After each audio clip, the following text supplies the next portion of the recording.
만나서 반갑습니다. 저는 프로그래머스라고 하는 이제 개발자를 위한 서비스를 운영하고 있는 그랩에서 프로덕트 디자이너로 재직하고 있는 정다영입니다. 만나서 반갑습니다. 오늘은 오늘 세션의 두 번째 파트를 맡아서 실무 디자이너의 여정이라는 주제로 저희 경험과 그 경험을 통해서 얻은 레슨런을 여러분에게 좀 공유드리고자 해요.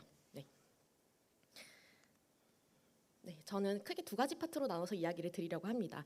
파트 1에서는 여러분의 여정에서 참고하실 수 있도록 제 경험을 사례로 들어서 경쟁력 있는 디자이너로 성장하는 법에 대한 이야기를 좀 나누고 싶고요.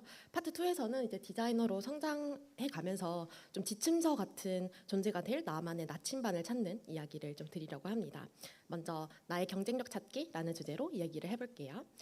저희 커리어 여정을 회사를 기준으로 좀 정리를 하면 이렇게 세 분류의 회사를 거쳐왔어요. 하지만 저에게는 이 SI라는 첫 관문을 통과하는 것도 참 힘들었는데요. 그 이유는 제가 디자인과 전혀 관계가 없는 이제 상경 계열 전공을 가진 비전공자였고, 그리고 그렇다고 뭐 디자인 전문 교육을 수료하지도 않았어요. 부산에 위치한 국비학원에서 포토샵이랑 일러스트, 그리고 코딩, 기초 코딩 배워가지고 처음에 포트폴리오를 만들었었어요. 그렇게 첫 회사에 이제 웹 디자이너 겸 웹 퍼블리셔로 취업을 하고 난 후에 UI UX 디자이너 그리고 프로덕트 디자이너까지 두 번의 잡 타이틀을 변경을 하면서 저의 여정을 밟아왔는데요. 오늘은 이제 저의 사례를 소개하면서 제가 어떻게 이러한 변화를 이겨내 왔는지 공유를 좀 해드리고 싶습니다. 제가 저의 여정을 좀 되돌아보았을 때 커리어에 좀 기억에 남는 세 가지 포인트를 정리해봤어요.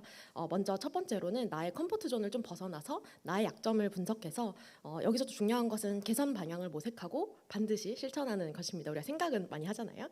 그리고 이제 두 번째 같은 경우는 정보 수집 레이더를 가동을 해서 다른 사람들의 사례나 회사별 채용 방식 그리고 업무 방식에 대한 정보를 좀 수집하는 것이 두 번째 포인트였습니다.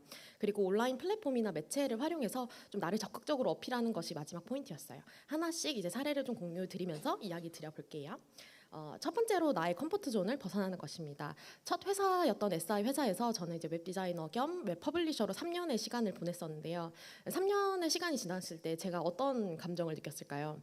뭐 뿌듯함도 있을 것이고 이제 퇴사하고 싶다 이런 생각도 있을 것이고 그랬는데 사실 저는 뭐 입사 초반에는 막 야근을 밥 먹듯이 해가면서 해야만 완수할 수 있었던 업무 양도 뭐 그때쯤 돼서는 근무 시간 내에 모두 끝낼 수 있었고 다른 파트와의 협업을 하는 것도 시간이 지나다 보니까 아무래도 점점 수월해지고 익숙해지는 것을 느꼈어요.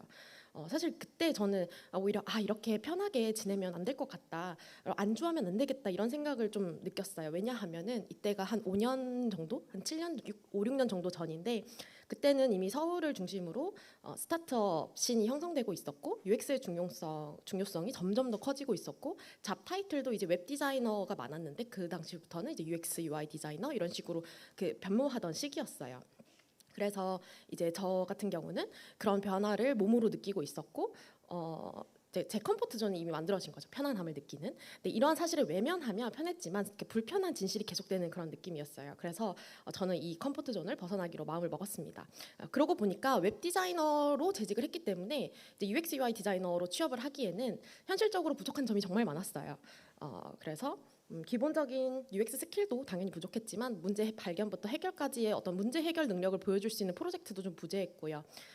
그래서 제가 사이드 프로젝트를 통해서 이런 부분을 좀 해결해 보고자 했어요. 저는 이제 D&D라고 하는 개발자와 디자이너가 모여서 사이드 프로젝트를 한 2달간 진행하는 비영리성으로 운영되는 단체의 디자인 운영진으로 초창기에 합류를 했었는데요. 기수제로 운영되는 이 단체가 초창기에는 지원자 수가 한 40명 정도, 개발자 디자인 다 포함해서 그런 굉장히 작은 곳이었어요. 그래서 마치 초창기 스타트업에 조인을 하면 해야 할 일들, 해결해야 될 문제들이 막 널려 있잖아요. 그런 느낌을 좀 받았었거든요. 현재는 이제 한 기수의 신청자가 한 1,400명 정도 될 정도로 많은 이제 큰 규모로 좀 성장을 하게 되었습니다. 그래서 이 과정에서 리브랜딩부터 지금 보고 계시는 것처럼 리브랜딩부터 뭐 홈페이지 리뉴얼 그리고 어드미 프로젝트 등 다양한 프로젝트를 진행했던 것 같아요. 저는 이 D&D라는 단체를 하나의 어떤 프로덕트로 바라보고 그 제품을 성장시키기 위해서 많은 문제를 다각도로 해결해야 했었는데요. 이때 했던 경험을 통해서 이제 문제 해결 능력이라든지 UX 스킬이라든지 기초적이었지만 보시는 것처럼 데이터 개선 경험도 좀 할 수 있었어요.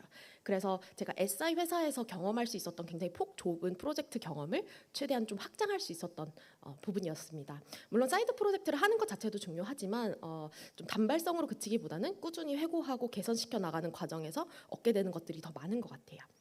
그리고 두 번째로는 정보 수집 레이더를 풀로 가동하는 것입니다. 사실 지금 이 자리에 여러분들이 함께하고 계신 것처럼 정보를 이렇게 수집하고 받아들이는 것은 당연히 중요한 부분인데요.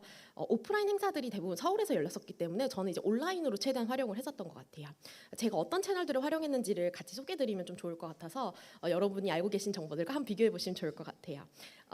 이제 제가 처음 왼쪽 이제 위쪽 상단에 보시면은 카카오톡 오픈 채팅방 이미지를 좀 모아봤는데요. 이곳에는 이제 기본적으로 디자이너 모임방을 여러 개 들어가 있었고, 뭐 이렇게 방 특성마다 재직자가 좀 많은 뭐 블라인드 디자이너 방 같은 것도 있고, 상대적으로 취업 준비생이 많은 그런 단톡방도 있었어요. 그래서 그런 곳에서 이제 좀 이야기도 많이 듣고, 디자이너뿐만 아니고 타직군 모임도 좀 막 들어왔어요. PM 모형 방이라든지 아니면 이제 개발자들, 특히 프론트엔드 개발자 협업할 일이 많다 보니까 거기 좀 들어가서 정보를 좀 얻었는데요. 이런 곳에서는 아무래도 이제 협업 방법에 대한 포인트들을 좀 얻을 수 있었어요. 그래서 디자이너가 이렇게 할 때 힘들더라 아니면은 이제 각 사이드에서 힘든 점들을 이렇게 얘기하시거든요. 그리고 채용 정보를 이렇게 모아서 알려주는 곳이나 행사 정보를 모아서 알려주는 곳에도 들어가서 좀 놓치는 정보들이 없도록 하고, 사실 또 이렇게 많이 들어가 있으면은 보시는 것처럼 300개 넘을 정도로 이렇게 확인을 잘 안 하게 되는데요. 그래서 알림 자체는 꺼놓은데 이제 카카오톡에 보면 키워드 알림이란 게 있어요. 그래서 그거 활용해서 좀 나중에라도 확인할 수 있도록 좀 했던 것 같아요. 그리고 이제 이 시기 때가 팬데믹 시기여서 많은 온라인 이벤트들이 좀 일어났었고, 그러다 보니까 이제 또 클럽하우스가 굉장히 유행을 했었어요. 그래서 다른 디자이너들의 사례나 뭐 회사 업무 방식을 좀 들을 수 있는 세미나들을 많이 참석을 했었는데요. 뭐 다른 디자이너들의 사례를 통해서 사실 내가 어떤 부분이 좀 준비되어 있고 또 그렇지 않은 부분은 또 어떤 것인지 좀 효과적으로 판단을 할 수 있었던 것 같아요.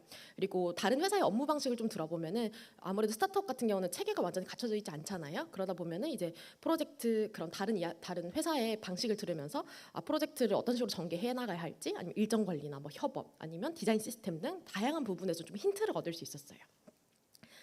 마지막으로 중간 아래에 위치한 부분은 아티클인데요. 많은 분들이 아마 뭐 서핏 같은 플랫폼 활용해서 정보 이렇게 확인하실 거예요. 그래서 저는 이제 월별로 기억에 남는 것들을 모았었는데, 이런 거 뭐 카테고리별로 이제 정리하시는 분들도 많으니까 편하신 방법으로 본인만의 아카이빙 방식을 찾으시면 좋을 것 같아요. 이제 마지막으로 세 번째 포인트는 나를 좀 적극적으로 어필하는 것인데요. 많이들 사용하시는 원티드라는 서비스도 현재 서비스 런칭하기 전에는 이제 페이스북 페이지에서 이제 채용 공고를 올리고 구글 폼을 통해서 지인 추천을 받아서 그 사람에게 보상금을 이렇게 지급하는 형태로 운영이 됐었어요. 그래서 그렇게 사업을 시작을 했던 것처럼 많은 채용이 이제 지인 추천을 통해서 사실 이루어지기도 하는데요. 이렇게 나의 네트워크를 이렇게 넓히는 것은 부단 채용을 위한 목적뿐만이 아니고 여러 부분에서 좀 도움이 되는 부분인 것 같습니다. 사실 저는 여러 조직에 참여하면서 저의 네트워크를 이제 키워 나갔는데요. 사실 이런 부분도 제가 뭐 어떤 이런 활동을 했어요, 이런 걸 말씀드리고 싶은 게 아니고, 제가 어떻게 이런 활동에 참여하게 됐는지 그 방법에 대해서 좀 이야기를 하고 싶은데요. 이제 왼쪽에 GDG 같은 경우는 이제 제가 오프라인 행사를 참석을 했는데, 거기서 이제 지나가는 운영 요원분을 붙잡고 제가 이런 디자이너인데 여기 계신 이거 운영하시는 운영진 분이랑 좀 이야기를 해볼 수 있을까요? 해서 인연이 시작이 되었고요. D&D 같은 경우도 그 대표님의 연락처를 찾을 수가 없어서 참가자 신청 폼에 이제 저는 이런 디자인입니다 이렇게 해가지고 이렇게 운영진을 하고 싶다고 신청을 했었어요. 그래서 그걸 통해서 연락이 돼서 이렇게 참가를 하게 되었습니다.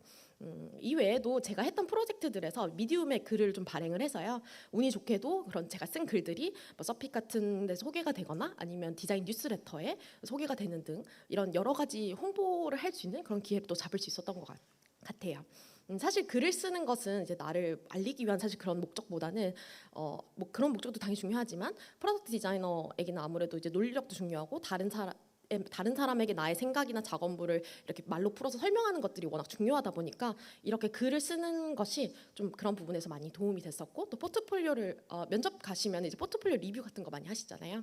이제 그럴 때 이제 내 작업물을 설명하는 부분도 그렇게 회고를 좀 이렇게 하는 습관을 들이니까 좀 확실히 편하더라고요. 그래서 이제는 많은 분들이 활용하고 계시는 링크드인도 중요한 포인트가 될 것 같은데요. 링크드인은 수많은 디자이너분들이 계시지만은 그 디자이너의 채용을 담당하는 인사 담당자나 리크루터 이런 분들도 정말 많이 계세요. 그래서 링크드인을 통해서 수많은 포지션 제안이나 커피챗 타임이 진행이 되고 있다 보니까 여러분 혹시 링크드인 관리를 안 하고 계셨던 분이라면 꼭 시작을 하셨으면 좋겠어요.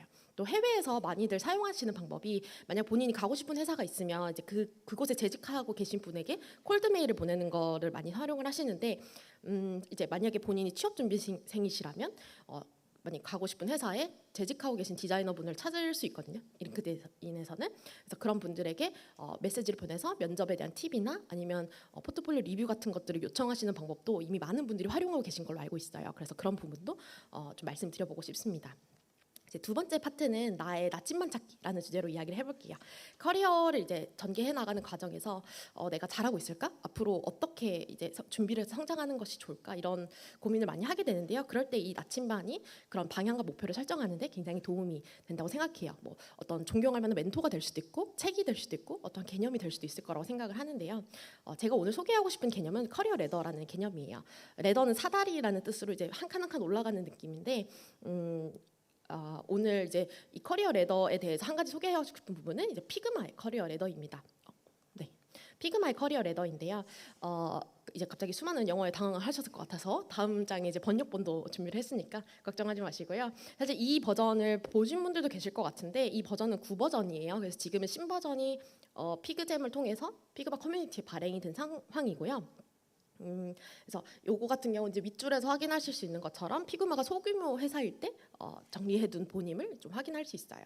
그래서 이 버전에서는 이제 레벨이 6개가 되어 있는데 그 신버전에서는 레벨이 또 5개거든요. 그래서 두 가지 확인해 보시면 좋을 것 같고 이제 우리가 흔히 디자인 역량에 좀 집중을 하다 보니까 좀 놓치기 쉬운 디자인을 딜리버리하는 과정에 대한 부분이나 팀의 공동 성장 이런 부분도 정리가 잘 되어 있어요. 그래서 한국어본을 보시겠습니다. 그래서 이 번역본은 미디움에 개인이 올려주신 번역본이고요. 이제 구글에 피그마 커리어 레더 번역 이렇게 치면 바장 상단에 올라오거든요. 그래서 거기서 확인하실 수 있고 우리가 이제 각 스킬과 레벨을 확인할 수 있는데 위쪽에 보시면 중간쯤에 보시면은 이제 스킬셋이 6개가 소개되어 있는 걸 보이실 수 있으세요. 그래서 아래 이제 표에는 이렇게 각 레벨별로 다 설명이 되어 있거든요. 그래서 이렇게 봐주시면 될 것 같고 그래서 내가 이 각 역량에 따라서 내가 어느 정도 레벨에 위치하고 있는지 그리고 앞으로 나아가려면 그럼 또 어떤 부분을 디벨롭하면 되는지 그런 것 좀 확인할 수 있어요. 그래서 제가 처음에 이제 소개드렸던 처음에 인트로에서 보셨던 그 브런치의 글이 그 싱가포르 한국인 디자이너 분이신데 싱가포르에서 택시 여러분 예약하는 플랫폼 그랩 아시죠? 그래서 거기서 디자인 팀 리드까지 성장하시고 퇴사를 하셨던 분이신데 그분이 남기신 글이거든요. 그래서 이제 그분의 글에서도 좀 시니어에서 리드로 승진을 할 때 1년 전부터 매니저와 함께 그 회사의 이제 커리어 레더 문서를 보면서 승진을 위해서 어떤 프로젝트를 해야 할지, 뭐 어떤 활동을 해야 하는지 이런 것들을 굉장히 오랫동안 논의하고 계획하고 실천하셔서 이제 승진하셨다고 말씀을 하시더라고요.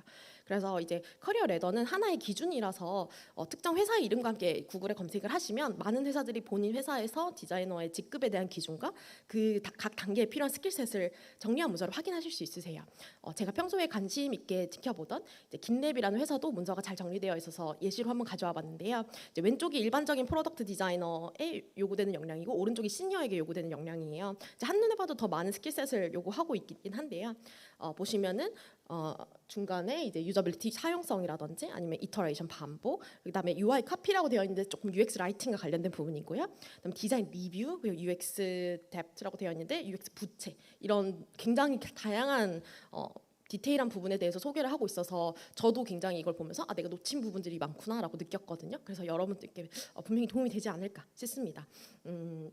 그래서 이 여러분들도 커리어 레더라는 개념을 통해서 내가 어떤 방향으로 나를 성장시켜야 할지 한번 확인해 보시면 좋을 것 같아요.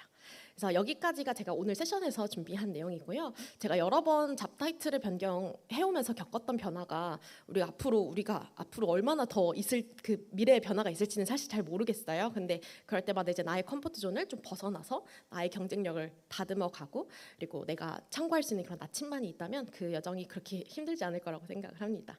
그래서 오늘 여러분들 귀한 시간 내주셔서 와주셨는데 좀 여러분들께 도움이 되는 이야기였으면 싶고요. 저는 지금까지 정다영이었습니다. 긴 내용 들어주셔서 감사합니다.